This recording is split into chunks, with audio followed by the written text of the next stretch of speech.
21st July, Vice President of India Jagdish Dhankar resigned from his post by submitting a letter to the President Draupadi Murmu. तो चलिए जानते हैं इससे related कुछ मजेदार कॉन्स्टिट्यूशनल फैक्ट्स को। सबसे पहले article number 63 deals with the post of vice president. Article number 63 says there shall be a vice president of India. अब जैसे कि आपको पता ही होगा कि उन्होंने रिजाइन कर दिया है, तो रेजिग्नेशन से रिलेटेड जानने वाला आर्टिकल तो बनता है। तो article number 67 deals with the term of the vice president. तो अंडर आर्टिकल नंबर 67 उनका जो टेन्योर है वो है 5 साल, जिसको 5 साल से पहले भी खाली किया जा सकता है under 3 conditions. Number 1 resignation, number 2 removal and number 3 which deals with the death.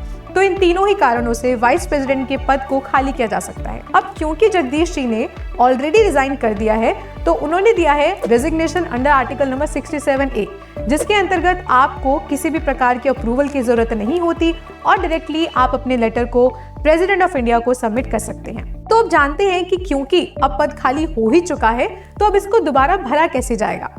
So the new fresh election already decide हो चुके हैं।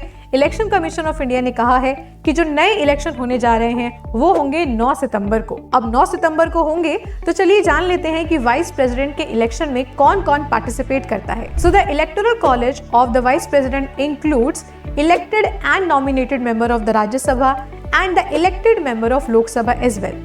लेकिन इलेक्शन अभी होंगे 9 सितंबर को, तो तब तक राज्यसभा को कौन संभालेगा, क्योंकि vice president is also ex officio chairman of the Rajya Sabha who works as a chairperson. जैसे कि लोकसभा को संभालते हैं स्पीकर ऑफ द लोकसभा, बिल्कुल वैसे ही हमारे वाइस प्रेसिडेंट चेयर करते हैं राज्यसभा को।